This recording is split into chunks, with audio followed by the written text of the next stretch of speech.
Yankee Chatter fans, welcome back, and happy St. Patrick's Day to all of you out there. We have some good news and unfortunately some bad news out of camp. That's right, Brad. A couple more injuries have happened. Yesterday, the big one was Estevan Florial suffered a fractured wrist after colliding into a wall in center field. On top of that, it was announced that Luis Severino is going to miss the entire month of April due to a shoulder injury. And so. And Hicks is also going to miss opening day. That's the other one. Can't figure it out. It's just so much that it's hard to remember, and it is hard to remember. And that's what you want to avoid in spring training is injuries. Mm-hmm. And it started out well for the Yankees, but it took a really quick turn towards negative town, unfortunately. Unfortunately, I mean, we talked about it last episode. It's good that the injuries are happening now in spring training and they're manageable. I mean, we know Florial is still a prospect, so he's not quite on the opening day radar yet. But you know, it's good that they get these guys mended back together before the actual stretch and before they actually need to be winning important games. So, you know, let's hope. It's not, knock on wood here. But so anyways, let's dive right into it. My name's Greg Andriano at Greg Andriano05 on Twitter. And I'm Brad McCormick. I'm at BradderChatter1 on Twitter. And I guess the opening headline we should dive right into is I drove my Sevy to the levee, but his shoulder was shot. Little pun on the song there, but unfortunately it's true. Severino shut down until at least May 1st. Brian Cashman has told us. They said it's no new setbacks. It's just that's the system or the program they're going with. But I have my concerns. I don't know if this is precautionary or is this something that we should really be concerned about as Yankee fans. What do you think, Greg? I think it's purely precautionary. We talked about it before. You don't want to rush any of these injuries back and have him hurt himself worse. You know, you want Sevy to come back strong and healthy. He's your ace. We need him. He's important. But, you know, if we can miss him now and get him back later and have him be him, that's more important. So I really think it's just precautionary, giving him a little extra time to make sure he's good to go. All right, that's what I'm hoping for too. It's not anything with his elbow, which is awesome news. It's just shoulder. It's a rotator cuff, which isn't good news, but it's better than the elbow. It's something that pitchers have seen to work through with strengthening and conditioning and all that stuff they do.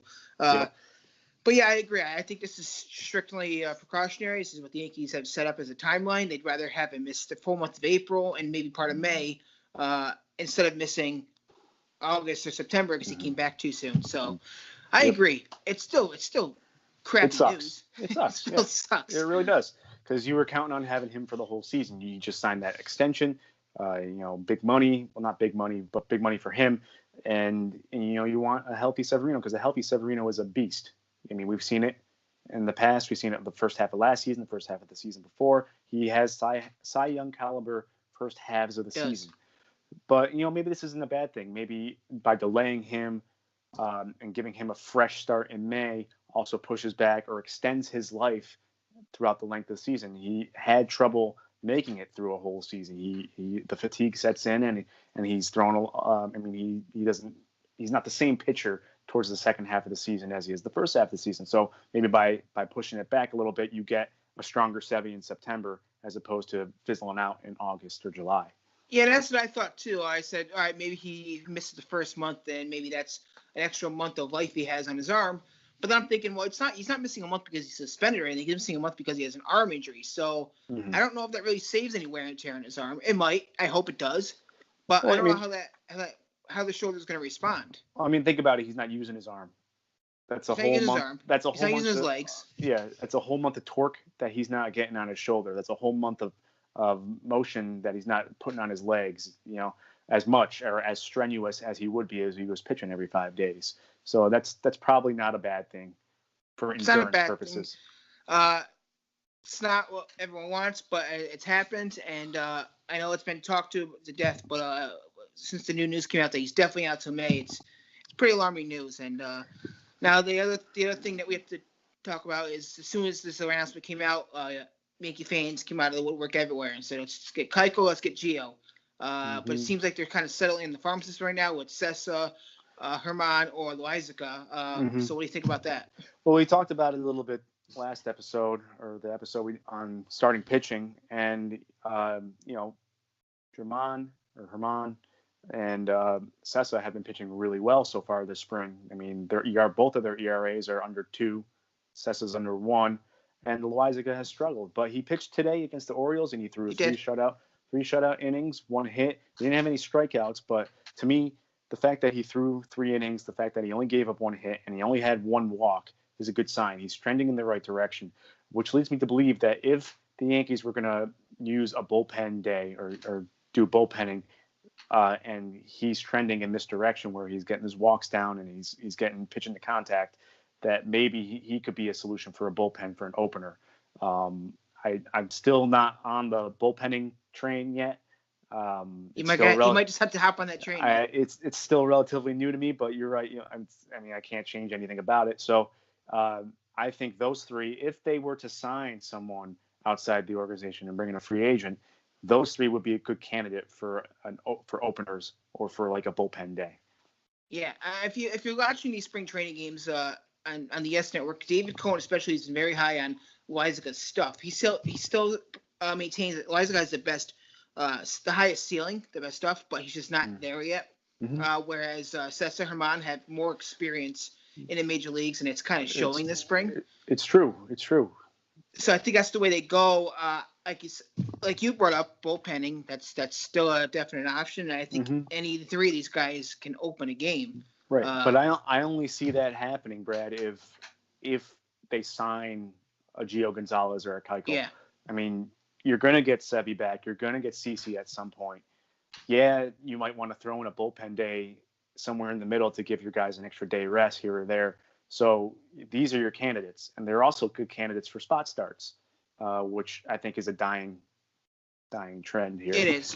But if Sessa is turning the corner, like we said before, and he can give you 5 strong innings or 6 strong innings, then he's a candidate to take over for someone if they are out for an extended period of time. Same with Herman. Loizaga, like you said, he's not quite there yet because he's still so young. He's still got a lot of developing. There's a reason why he was in A-ball to start last year, or Double-A, or whatever he was in. So, not a lot of people realize that. Yeah, he started out low last year. But the velocity's there. But like we talked about previously, I am actually happy that he took a step forward today. He threw really well. He's pitching to contact, which is something that the Yankees are trying to get away from. A lot of these guys are incorporating sliders and trying to get swing and miss stuff. Well, that's what the whole major leagues are trying to move towards. But think about it. If you pitch to contact and you can get ground balls and weak pop flies, you get lower pitch counts. You can go further into games. That's kind of like, speaking of free agent, that's kind of what Keuchel's game is. It's pitching to contact, getting those weak ground balls and fly balls. Right. There have been reports that they made an offer to Gio. Not a lot of information about it, though, right? No, I haven't seen anything. I saw someone retweeted that John Heyman reported the Yankees have made an offer. No idea for how much or for how long. I would assume it'd be like a 1-year deal, a short-term contract. Definitely a 1-year deal. They don't need Gio Gonzalez for multiple years. I'm sure Gio Gonzalez wants multiple years, but the fact that he hasn't signed yet leads me to believe that he's not getting multiple-year contract offers. No, and what I think about is, well, first of all, on Gio's side, it's getting kind of late. I don't know what the offers he's getting, but he better take one when it comes. Yeah. And I guess side of things is when when Severino and Sabathia come back, it's going to be kind of a low jam. So you kind of think of who would go to the bullpen, because someone's got to move the bullpen in. And out of Severino, Sabathia, or Gio or Keuchel, I think Gio would actually make the most sense to be able to put the bullpen as either a long guy or even a lefty specialist that you can still use as of right now. So that might be the option that the Yankees should consider. Mm-hmm. And this kind of transitions into our next topic is what the heck's going on with Jay Happ? He's been struggling, and they brought him in to be an effective left-handed pitcher after his performance last season. After he came over from Toronto, he's not pitching up to the standards. And if this starts following him into the season, then fans are going to start wondering, well, why did they sign him? Why didn't they get Keuchel, or why didn't they get Gio? They're all lefties. So they're all lefties, yeah. Right, but because Happ did so well and because he fit in so well on that staff, that's why they brought him back. And they brought him back for 3 years with an option, I believe. if I remember correctly. So you're counting on Happ to turn this around. Yeah, I'm not concerned, Brad, until he starts pitching like this in the season. Okay, so let's just real quick. He's pitched 11 innings, 7.94 ERA, 6 home runs allowed, and that's been the big thing people have been noticing. To me, in the springtime, though, that just says that he might be working on his fastball, or maybe he's working on a curveball. He wouldn't normally throw in a situation during the season, but he did in the spring.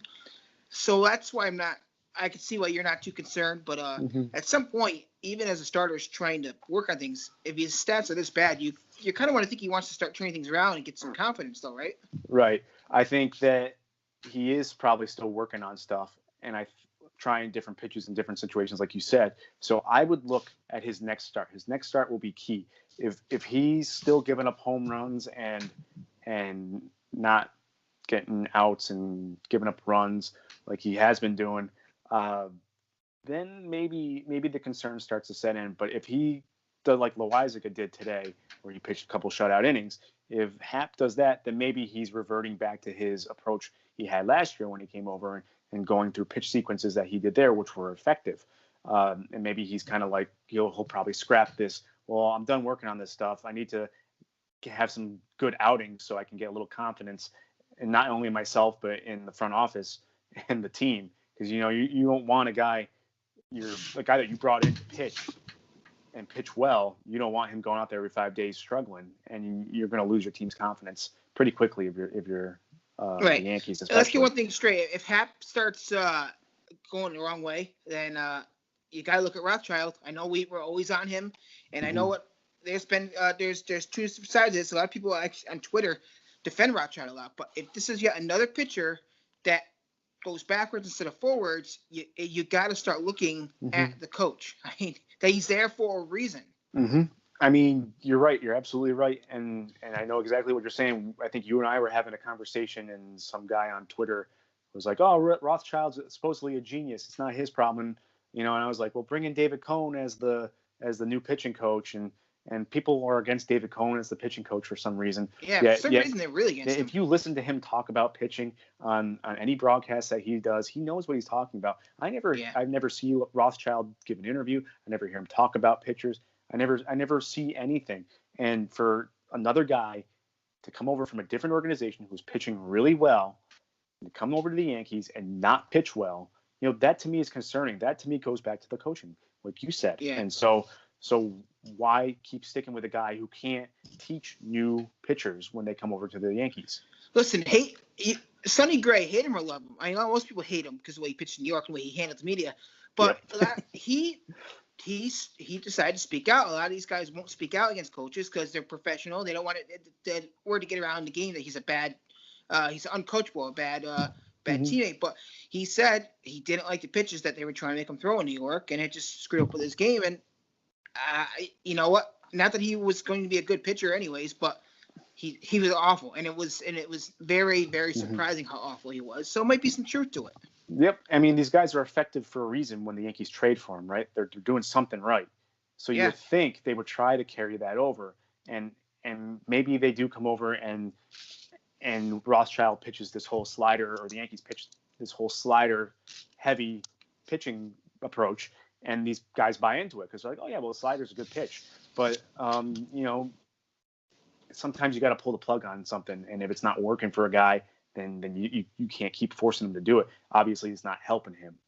Let's keep an eye on what Paxton does this year. He's pitched really well in the spring so far. Let's see how the rest of the season goes. That's a key, but he also has a good slider already. So maybe that's the key. That's the common thing right there. Because we know Sonny Gray didn't quite have a good slider before he came over. He was more of a fastball, curveball kind of guy, and bringing in the slider, bringing in a new pitch that he doesn't quite throw that often, could throw him off his rhythm, could throw him off his approach. Whereas Paxton is a good lefty with a good slider and good hard slider. So that, I think you're right. Keep an eye on Paxton. If he starts to fizzle out at the beginning of this year or even later on in this year, we know that maybe Rothschild's probably the problem. So before we get to Florio, why don't we just stick with the pitching while we're talking about the rotation? Let's go to Domingo Germán. Domingo was his game against Boston. That's the headline I came up with.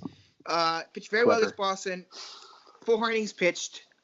2 hits, 6 strikeouts, dropped his ERA down to 1.54. And if you watch the game, Boston really did not have any good swings off him at all. Yeah. He's very impressive. So it looks like he might have secured one of those 2 spots left in rotation. I know we had kind of quick touched on Herman already, but anything else you want to add? He looked good. He's looked good all spring, and it all comes back to the confidence factor. And he and Sessa, they are pitching with a different level of confidence this spring. And I don't know if the fact that they're pitching well against guys that aren't, regulars, although Boston, they had almost their full lineup the other day. They did. It started out rough. Benintendi hit one off the wall the first pitch of the game. But he settled down after that. He sure did. And I'm hoping that this is like with Sessa. I hope that they turned a corner and that they become these reliable pitchers that the Yankees can use and restore some of their stock. So maybe even if they pitch well in the meantime until Severino and Sabathia are ready, they become either valuable assets in the bullpen, spot starters, maybe a number 5 starter next year, or valuable trade pieces that could get someone else over here. But no, I like what I'm seeing from Herman. I think you're right. I think the last 2 rotation spots are going to end up going to Herman and to Sessa. It's exciting. It's fun. It's nice to finally see these guys pitching. Well, yeah, I mean, neither one of us have really liked Sessa all that much, but I hope he proves us wrong. I hope we look like idiots after Sessa makes a few starts and pitches. I love being proved wrong, especially when I'm not high on a guy like Sessa and like Aaron Hicks. So yes, being a Yankee fan, I have players that I lean towards that I want to see do really well. They're my favorites, and then there are guys that I'm not really that fond of. But I'm always rooting for a Yankee to do well. You want them to do well because you want them to win, right? Right. That's the name of the game. Like the whole Bird versus Voit thing. Everyone's so against Bird, and I was like, I don't know why. Ellsbury too. Everyone's so down on it. Like they want Ellsbury to come and suck, just so they can back up their argument that we don't need him. Like, but he's on the team. Let him contribute. Like I don't understand why you want to do bad. This whole process now, where guys are like, or people on Twitter are like, yeah, this guy sucks, and then he does bad, and they'll see, I told you. That whole mentality has to stop. You guys. You're Yankee fans, right? You want any Yankee to do well, regardless of who they are.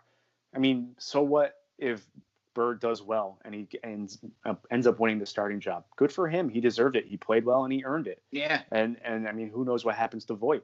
But you want these guys. Maybe he doesn't end up staying with the Yankees, Bird or Voit. Maybe they end up trading one of them. You don't know, but you want them to play well. I mean, wishing them to do poorly is terrible. It makes no sense. It doesn't. You want your team to do well regardless of who's on it. Right. Unless they're a complete jerk. All right. So you brought up being down on Hicks, and speaking of Hicks, it's announced he's going to miss opening day, but we got to talk about another outfielder that's been doing very well this spring, and that's Esteban Florio. Played very well this spring. Was on a tear. Real quick, he had a 355 average, on base percentage of 429 and 5 stolen bases, showing off speed, power, situational hitting. And then unfortunately he goes for a fly ball out in center field, breaks his wrist. I feel really bad for the guy. So what do you think about that situation? Did you see the play? I saw the highlight. Yeah. Yeah. I wasn't watching live, but I saw. I wasn't either, and I watched the replay, and I don't think it was the hand that hit the wall. I think it was the hand he landed on. Right. Because if you watch it, he lands on it so awkwardly, and I feel bad for the guy because he's trying to prove himself that he's trying to prove himself to the organization that he is in fact the number 1 prospect in the organization, and he was doing great. He was hitting the ball with authority. He was hitting the ball to all fields. He was hitting the ball to extra bases. He was getting on base. He was stealing bases. He was playing defense. So I catch my breath there, but it's a little disconcerting because maybe in some scenario he had an outside shot of making the opening day roster because Aaron Hicks wasn't quite ready to be back yet. Well, I mean, I don't know about the opening day roster, but I mean, I was hopeful. He could have had a shot. They're long shots. Don't get me wrong. I think there was a very remote chance, maybe even better remote, maybe a decent chance of him at least making the September call-up list. And because, like I say, he's never been above single A before, so I think they want him to start in the minors. But I could obviously have seen him coming up in September or possibly before due to injuries. That's not going to happen now. Obviously, No, the Yankees aren't. I can't see the Yankees rushing a guy back to play in the minors and getting him back. I don't know what the time frame is right now. I know he's getting a second opinion tomorrow. I don't think they have released that yet. No, he's getting another opinion or a different separate look. I'm not sure, but we're not going to see him in the major leagues this year. And I'm in the opinion that he just needs to resume baseball at some point this year in the minors, just so he doesn't lose an entire year of growth. Absolutely, and this is very similar to the Dustin Fowler situation, where he had his chance and he didn't even get an at bat with the Yankees, and then the Yankees traded him. Now Florial's obviously got a higher upside than Fowler does, so like you said, they shouldn't rush him back. They're just, even now with the injury, there should be no question that you will not see him in the major leagues. You cannot rush him back. You cannot bring him into the major leagues before he's ready, especially after an injury like this. So the reason I mentioned making him on the opening day roster was because, Frazier hasn't been hitting well in the spring. No, he's been awful this spring. Ellsbury just now reported to camp today, and apparently he was seen limping out of the clubhouse today. So, wow. So all this depth that you had in the outfield suddenly is gone. And your next best guy, who's tearing it up for you this spring, now breaks his wrist. So you're looking at an opening day outfield of Stanton, Gardner, Judge, which isn't terrible. So maybe Bird. Well, I know it's off topic, but maybe Bird and Voit make the team. One of them can DH now. That's what they were saying. That's what they were saying, because then you get you probably bring up Wade. Tyler Wade is your bench guy, and he'll fall in for Gardner and for Stanton out there in the outfield. He'll be your fourth outfielder, and then that gives you Stanton as your DH, or Judge as your DH, or Bird or Voit. That gives you a rotation there. But yeah, if any of those guys stay healthy, one of the first basemen doesn't make the team. So they were mentioning that yesterday on the broadcast.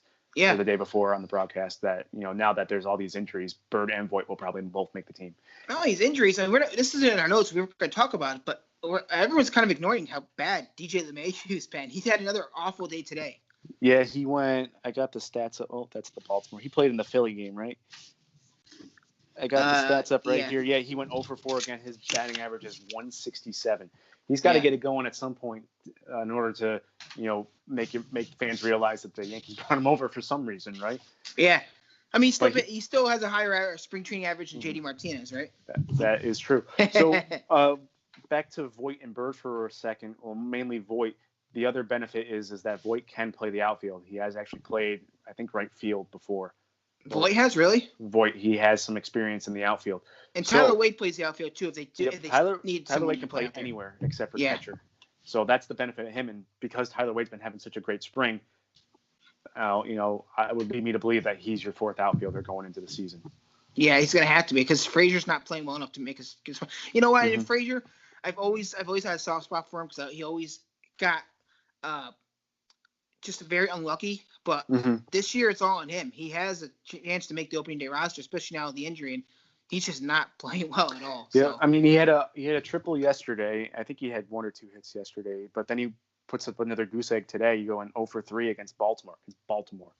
So, that's why I was kind of thinking, well, maybe Florial had an outside chance of making it, but no, I think that's what. And maybe when the end of the spring comes a little bit closer, you and I have an episode where we predict the opening day roster, and I'm sure we will. I think that would be an interesting conversation to have. So, anyways, getting back on topic,